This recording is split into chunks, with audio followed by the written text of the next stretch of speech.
Good morning all of you. आज हमारा topic रहेगा कंजर्वेशन ऑफ नेचुरल रिसोर्सेज, प्राकृतिक संसाधनों का संरक्षण। Origin of philosophy of conservation. प्राकृतिक संसाधनों के संरक्षण का दर्शन भारत में तो पुराना है, किंतु पश्चिम में यह नया विचार है। यानी भारत में तो बहुत पुराने समय से ही इस विचारधारा के ऊपर काम चलता रहा है। आरंभ में पृथ्वी पर जनसंख्या कम थी, मानव की आवश्यकताएं भी कम थी, सीमित थी, और टेक्नोलॉजी का विकास भी निम्न स्तरीय था। क्योंकि स्टार्टिंग फेज थी जो पृथ्वी के ऊपर मानव की, उस समय तो उसको संरक्षण की जरूरत ही नहीं पड़ी, क्योंकि जनसंख्या ही बहुत कम थी। उस समय प्राकृतिक संसाधनों के संरक्षण की कोई बात ही नहीं थी। कालांतर में आर्थिक व सांस्कृतिक विकास के फलस्वरूप ऐसी परिस्थितियां पैदा हो गई जिसके कारण प्राकृतिक संसाधनों का संरक्षण करना जरूरी हो गया। इनमें जनसंख्या विस्फोट है, तकनीकी और औद्योगिक क्रांति है, भौतिकवादी जीवन शैली है कि प्रत्येक व्यक्ति ज़्यादा से ज़्यादा सुख सुविधाएं चाहता है जीवन में, और संसाधनों का कुप्रबंधन। तो इसके परिणाम स्वरूप संसाधनों के दोहन की क्षमता और स्तर में बेतहाशा वृद्धि हुई है। मनुष्य के मन में यह शंका घर करने लगी कि भूतल के अनवीनीकरण संसाधन सदा बने नहीं रहेंगे, वे जरूर एक दिन समाप्त हो जाएंगे। यानी कई संसाधन हम देखते हैं कि जैसे हमारा कोयला, पेट्रोल या खनिज तेल है, कोयला है, एक बार यूज करने के बाद क्या है, वो समाप्त हो जाते हैं। तो यानी इस प्रकार के जो संसाधन है, मनुष्य को समझ में आया कि ये एक सीमा के बाद समाप्त हो जाएंगे, तब पृथ्वी पर क्या है, बड़ी मुश्किल हो जाएगी। यानी विकास का पहिया हमेशा के लिए रुक जाएगा। इसी भय ने मानव को प्राकृतिक संसाधनों के संरक्षण के प्रति सचेत किया।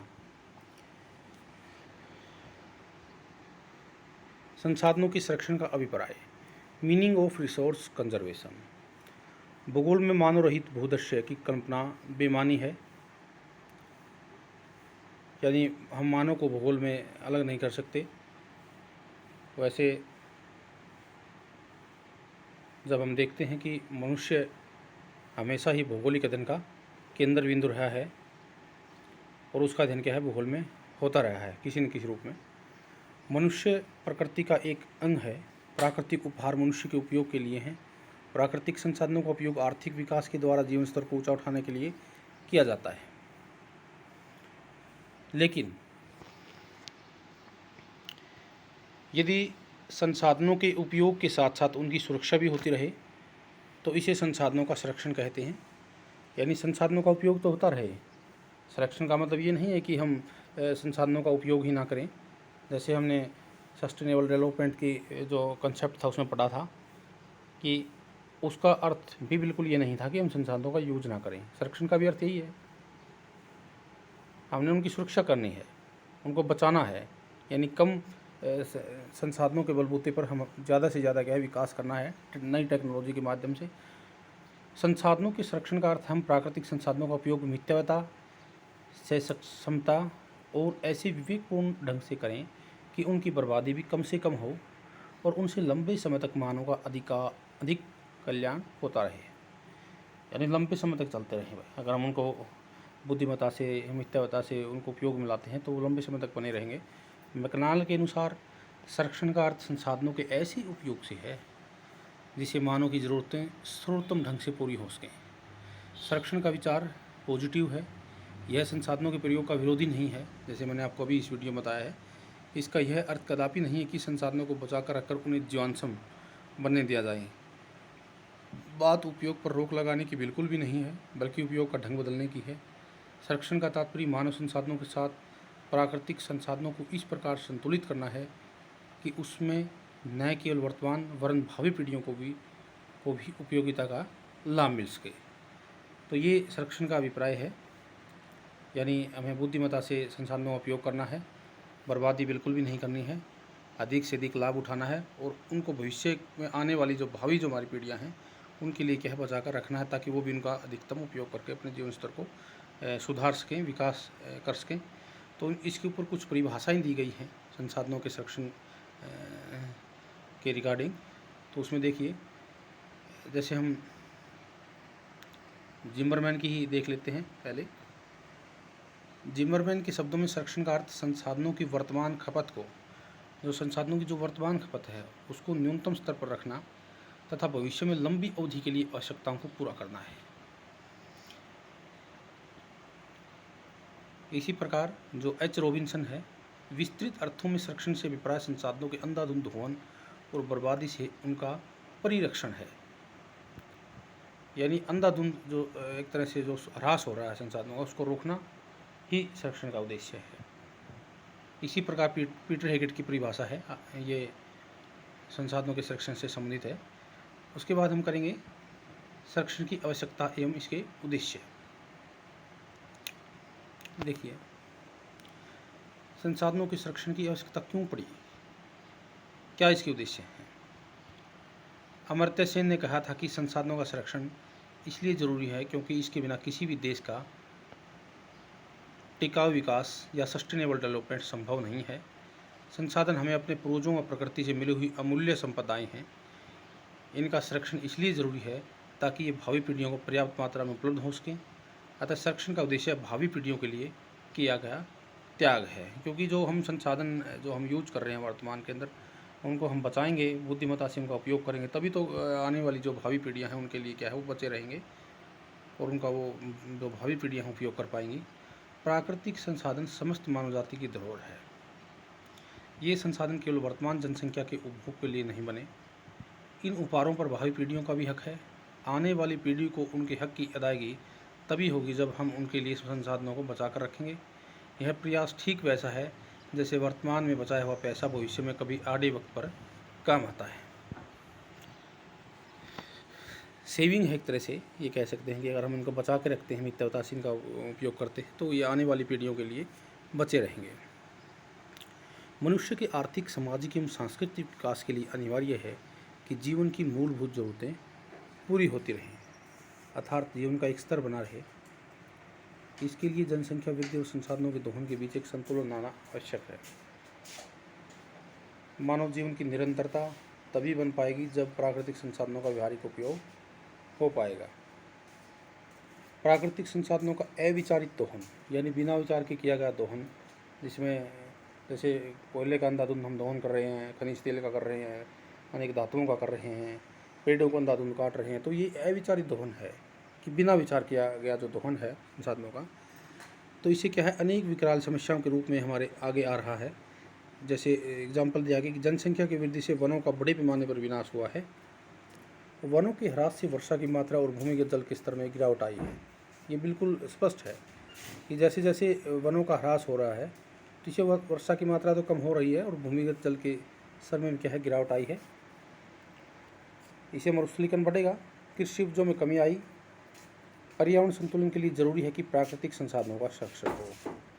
यानी कह सकते हैं हम इसके ऊपर बिल्कुल कि पर्यावरण संतुलन के लिए प्राकृतिक संसाधनों का संरक्षण जरूरी है। कोयला व खनिज तेल जैसे जीवाश्म ईंधन की अति दोहन और एक्सप्लोटेशन के कारण क्या होगा, इसमें वायुमंडल में CO2 कार्बन डाइऑक्साइड का स्तर बढ़ा है, यानी जलवायु में परिवर्तन आने लगे हैं। इस प्रकार कुप्रभावों की श्रृंखला का जन्म होता है। विश्व में उत्पादित कुल ऊर्जा का एक बहुत बड़ा हिस्सा कुछ विकसित राष्ट्र उपयोग में लाते हैं, जैसे यूरोपियन कंट्री हैं, अमेरिका की कंट्री हैं, उत्तरी अमेरिका के अंदर। यानी ये बहुत बड़ा हिस्सा क्या है, ये ऊर्जा का विकसित राष्ट्र अपने उपयोग में लाते हैं। पेट्रोल इत्यादि की आकाश छूती कीमतें विकासशील एवं अविकसित अर्थव्यवस्थाओं पर विशेष रूप से प्रभाव डालती हैं। जैसे हम अब भी देख रहे हैं वर्तमान में कि किस प्रकार से चीज़ें बढ़ती ही जा रही हैं।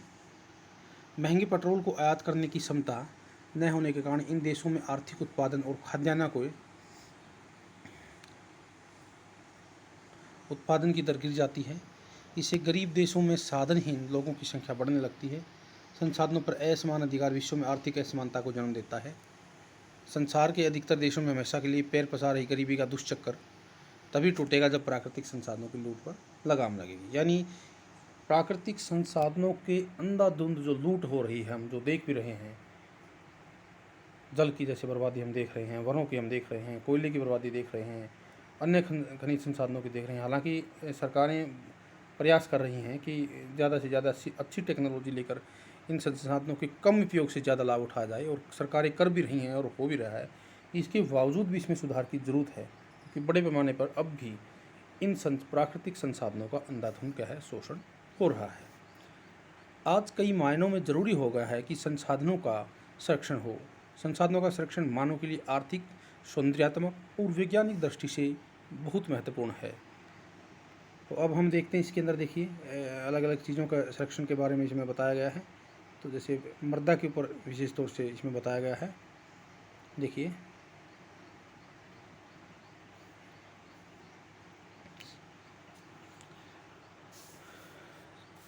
अन्य प्राकृतिक जो संसाधनों के बारे में बताया जाएगा स्टेप बाय स्टेप।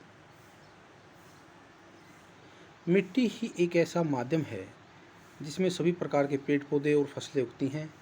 इसी हरियाली से हमें भोजन, वस्त्र व जीवन की अन्य सुविधाएं प्राप्त होती हैं। पशु पक्षी भी अपने भोजन के लिए वनस्पति पर निर्भर करते हैं। अप्रत्यक्ष रूप से मिट्टी विभिन्न प्रकार के प्राणियों के जीवन का आधार है। ये बात सच्चाई है। इस प्रकार जीवमंडल में पाए जाने वाले सभी संसाधनों में मृदा सबसे महत्वपूर्ण है। यह एक नवीकरण योग्य संसाधन है। फिर भी दो समस्याएं ऐसी हैं जिसे मृदा का संरक्षण जरूरी है। यानी नवीकरण योग्य संसाधन की मतलब इसकी उर्वरक शक्ति खत्म हो जाती है फसलें पैदा करने की, तो फिर भी हम क्या उसमें सुधार करके उसको दोबारा से उर्वरक यानी उपजाऊ उसको बना सकते हैं। नवीकरण योग्य संसाधन है ये। मृदा की इन समस्याओं में है मृदा अपरदन की समस्या है, मृदा की उर्वरता के ह्रास की समस्या है। मृदा संरक्षण का अर्थ है कि मिट्टी का प्रयोग इस ढंग से किया जाए कि मिट्टी की उत्पादकता का कम से कम हनन हो। इसके लिए कुछ सुझाव भी दिए गए हैं आगे कि अभी हम पढ़ते हैं कि समस्या क्या होती क्या है। देखिए मृदा अपरदन की समस्या है जो जल तथा वायु के प्रभाव से मृदा की ऊपरी उपजाऊ परत का बह जाना या उड़ जाना मृदा अपरदन कहलाता है। प्रति वर्ष मिट्टी का औसतन 2% से अधिक उपजाऊ भाग बहकर चला जाता है। जैसे हम देखते हैं कई बारी वर्षा के दौरान भी जो ढालू जो एरिया होते हैं वहाँ पर क्या है मिट्टी का बड़े पैमाने पर क्या है अपरदन होता है, और मिट्टी क्या है बहकर एक स्थान से दूसरे स्थान पर क्या है चली जाती है। और मृदा अपरदन देखिए दो प्रकार से मुख्य तौर से होता है। पहला है परत अपरदन या सीट इरोजन बोलते हैं इसको। तेजी से बहती हुई वर्षा के जल में मिट्टी घुलकर या तीव्र वेग से चलने वाली पवन से उठकर मिट्टी की परत अपने मूल स्थान से स्थानांतरित हो जाती है। इस प्रकार मिट्टी की परत का सफाया परत अपरदन कहलाता है। यानी पता भी नहीं चलता एक तरह से भाई जो सीट इरोजन इसमें क्या है हो जाता है, मिट्टी की जो परत है वो क्या है बहकर चली जाती है, घुलकर चली जाती है। सेकंड है गली इरोजन, गलियाँ सी बन जाती हैं। जब ढालू भूमि पर तेज़ी से बहते हुए जल की विभिन्न धाराएं मिट्टी को कुछ गहराई तक काटकर नालियाँ बना देती हैं, तो इसे अवनालिका अपरदन कहते हैं, गली इरोजन। जैसे हम देखते हैं कि मान लीजिए कोई तालाब खोदा गया है, ताज़ा तालाब खोदा गया, उसके चारों तरफ क्या है मिट्टी होती है एक तरह से सर्कल नुमा, और वो क्या होती है एक तरह से जो खड्डा है जो तालाब है जो उसका जो सेंटर पॉइंट है जो सबसे ज़्यादा गहराई है, चारों तरफ से उसकी तरफ क्या है वर्षा के दौरान पानी हम देखते हैं कि स्पीड से बहकर क्या है उसकी तरफ आता है, तालाब या जोड़ की तरफ। और जो चारों तरफ का जो पोर्शन है उस तालाब के उसमें एक तरह से गलियाँ सी बन जाती हैं। ये मतलब मैं आपको छोटे पैमाने का एक एग्जाम्पल है। और इस प्रकार के एग्जाम्पल जो ढालू जो भाग हैं, जो ढालू एरिया हैं, उनमें बहुत ज़्यादा देखने को मिलते हैं। देखिए कितना इम्पोर्टेंट ये संसाधन है। जैसे हमने अभी पढ़ा कि प्रतिवर्ष मिट्टी का औसतन 2% से अधिक उपजाऊ भाग बहकर चला जाता है। महत्वपूर्ण तथ्य यह है कि मिट्टी की 1 सेंटीमीटर परत बनने में लगभग 1 लाख वर्ष लग जाते हैं। इतना लंबा समय लग जाता है मिट्टी की 1 सेंटीमीटर परत को बनने में, अगर वो भी अनुकूल दशाएं हैं तो। अकेली गंगा नदी प्रतिवर्ष लगभग 30 करोड़ टन मिट्टी ले जाकर बंगाल की खाड़ी में डाल देती है। अब देखिए कितना बड़ा भाग क्या है मिट्टी का एक ले जाकर क्या है वहाँ से यानी एक तरह से बह कर लेकर उसको आगे बंगाल की खाड़ी में डाल दिया जाता है। तो कितने लाखों वर्षों में जो बनी हुई मिट्टी थी, इम्पोर्टेंट मिट्टी थी, 30 करोड़ टन क्या है वो एक तरह से खराब चली जाती है, और जिस भाग से गई है वो क्या है अनुपजाऊ बन जाता है। एक बार भूमि की ऊपरी परत नष्ट हो जाने पर वहाँ किसी प्रकार की वनस्पति पैदा नहीं हो सकती। इसी कारण मिट्टी के अपरदन को कृषि का निर्दयी शत्रु या रेंगती हुई मृत्यु, क्रीपिंग डेथ भी इसको क्या है बोलते हैं। उसके बाद में मृदा अपरदन के कारण काजीज ऑफ सोइल इरोजन। मृदा अपरदन के लिए जिम्मेवार कुछ कारक भौतिक व अन्य कुछ सांस्कृतिक हैं। इनमें से प्रमुख कारण कुछ हैं। देखिए नंबर 1 है, तेजी से बहता बाढ़ का जल तटबंधों के बाहर मिट्टी की उपजाऊ परत को बहा ले जाता है। ये क्या है, मृदा अपरदन का कारण है। खड़ी डालों पर जल का वेग अधिक होने से वहाँ अनेक नालियाँ में खड्डे बन जाते हैं। मूसलाधार वर्षा भी क्या है, जल प्रवाह उसमें तेज होता है, जिससे मिट्टी की उपजाऊ परत क्या है बहकर नष्ट हो जाती है। शुष्क प्रदेशों में देखिए, शुष्क प्रदेशों में वनस्पति के अभाव में तेज हवाएं डिफ्लेशन अपवहन क्रिया द्वारा बालू के असंगठित कणों को अपने साथ उड़ा ले जाती हैं। अपवहन मतलब उड़ा कर ले जाना, यानी हम ड्राई एरिया के अंदर देखते हैं कि जो आंधियाँ आती हैं वहाँ पर क्या है, जो बालू के असंगठित कण हैं उनको क्या अपने साथ ले जाती है, इससे क्या है मृदा का अपरदन हो जाता है। वनों के अंधाधुंध कटाव से मिट्टी के अपरदन को बल मिलता है, अन्यथा वनस्पति की जड़ें मिट्टी को बांधे रखती हैं। यानी अंधाधुंध जो कटाई होती है वृक्षों की, वो भी क्या है कहीं न कहीं मृदा अपरदन के लिए बड़े पैमाने पर जिम्मेवार मानी गई है। अत्यधिक पशुचारण में भूमि का हरा आवरण समाप्त होने लगता है। ऐसी दशा में वायु या जल द्वारा अपरदन आसान हो जाता है। स्थानांतरी या झूमिंग कृषि वनों को साफ करके की जाती है, इसे भी बड़ी मात्रा में मृदा का अपरदन होता है। जैसे हमारे उत्तर पूर्वी भारत में की जाती है, पहाड़ी, विशेष तौर से पहाड़ी प्रदेशों के अंदर स्थानांतरी या झूमिंग कृषि, स्थान बदल बदल कर जो की जाने वाली खेती है उसको झूमिंग कृषि या स्थानांतरी कृषि बोलते हैं। इसे भी बड़ी मात्रा में मृदा का अपरदन होता है। कृषि का अवैज्ञानिक ढंग, कृषि का अवैज्ञानिक ढंग भी मृदा अपरदन के लिए उत्तरदायी है। इसे समोच्च रेखा के समांतर जुताई न करना, फसलों का चक्रण रोटेशन है जो उचित न होना भी क्या इसमें सम्मिलित है। दूसरा है कि मृदा की उर्वरता के ह्रास की समस्या, यदि थी उसके अपरदन के कारण है। अब उसकी उर्वरता के ह्रास की क्या समस्या है, देखिए, विश्व की विशाल जनसंख्या के भरण पोषण हेतु फसलों के लिए मिट्टी का सतत उपयोग होता रहता है। लगातार उपयोग क्या है मिट्टी का होता रहता है, इसी मिट्टी का प्राकृतिक उपजाऊपन घटता है। कृषि की दोषपूर्ण पंक्ति अपनाने से मिट्टी की उत्पादकता का ह्रास होता है। मृदा संरक्षण की सामरिकी, स्ट्रेटजी ऑफ सोइल कंजर्वेशन, मृदा संरक्षण में कुछ जो पक्ष हैं उन पर ध्यान देना जरूरी है, जिससे इसको क्या है रोका जा सकता है ह्रास की समस्या को, कि मृदा अपरदन को रोकना और मृदा की उर्वरता को बनाए रखना। तो मृदा अपरदन को रोकने के उपाय हैं, इसमें देखिए, वृक्षारोपण है। वृक्षारोपण मृदा संरक्षण का सबसे सशक्त उपाय है। जिन क्षेत्रों में वनों का अभाव है वहाँ वर्षा के जल से मिट्टी के कटाव की समस्या उत्पन्न होती है। ऐसे क्षेत्रों में लगाए गए वृक्षों की जड़ें मिट्टी को जकड़ कर रखती हैं।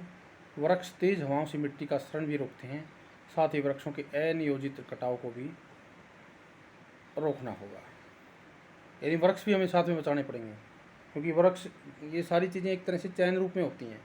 अगर एक चीज़ बिगड़ जाती है तो उसके साथ साथ बहुत सारी चीज़ें बिगड़ती चली जाती हैं। जैसे मान लीजिए हम वनों को काट देते हैं तो वर्षा में कमी आ जाएगी, CO2 की मात्रा कम हो जाएगी, मृदा का अपरदन हो जाएगा। यानी एक और वन क्षेत्रों के ज़्यादा रास्ते क्या है, अनेक उसके अंदर जो जीव जंतु हैं, जो प्रजातियाँ अलग अलग क्या है, वो भी एक तरह से लुप्त होने का उनका खतरा बढ़ जाएगा। यानी एक तरह से एक चीज़, एक प्राकृतिक तत्वों के साथ बहुत सारे प्राकृतिक तत्वों की एक तरह से चयन होती है, जो श्रृंखला को क्या है एक भी बिगाड़ सकती है। पूरी श्रृंखला को, एक चीज़ का ह्रास भी, एक प्राकृतिक तत्वों का ह्रास भी अन्य चीज़ों को क्या है बिगाड़ सकता है। दूसरा है डैम बनाना।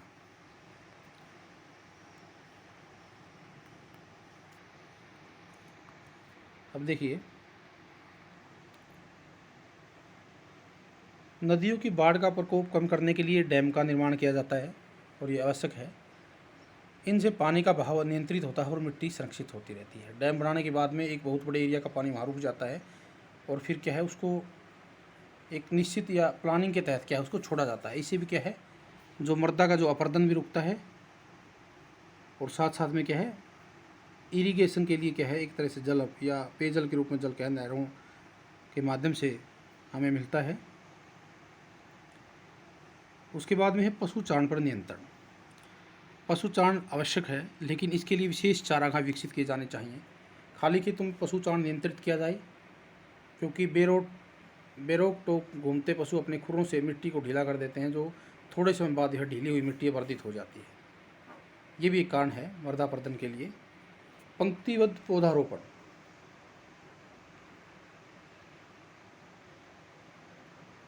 अब देखिए, मृदापर्दन को रोकने के उपाय में है पंक्तिबद्ध पौधारोपण।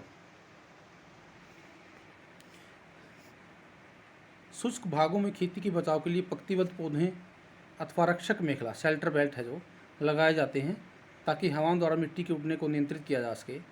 ऐसे क्षेत्रों में खेतों के विभिन्न भागों में पहुंचने वाली नालियों की तली में प्लास्टिक शीट बिछाई जाती है तथा भूमिगत पाइप भी डाले जाते हैं ताकि मिट्टी का कटाव भी न हो और जल का अनावश्यक वाष्पीकरण भी न हो। यानी ये भी मृदापर्दन को एक तरह से पंक्ति रोक सकती है।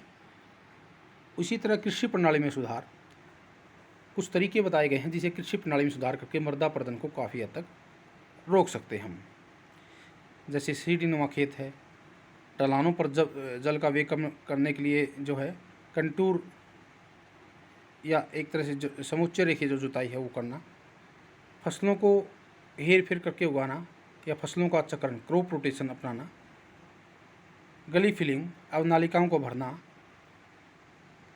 खेतों की मेड़बंदी करना, हवाओं का जोर रोकने के लिए रक्षक मेखला लगाना, भूमि को हवा की दिशा के समकोण पर जोतना, फसल काटते समय पौधों को 30 से 50 सेंटीमीटर, जैसे हम देखते हैं ना गेहूं की हमारे एरिया में जो खेती होती है कि कई बार रिपर से या कंबाइन से थोड़ा सा ऊपर से काटा जाता है, उससे क्या है मिट्टी का अपरदन क्या है एक तरह से रुक जाएगा।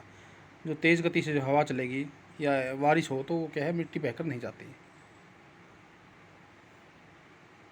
मिट्टी की उर्वरता को बनाए रखने के उपाय।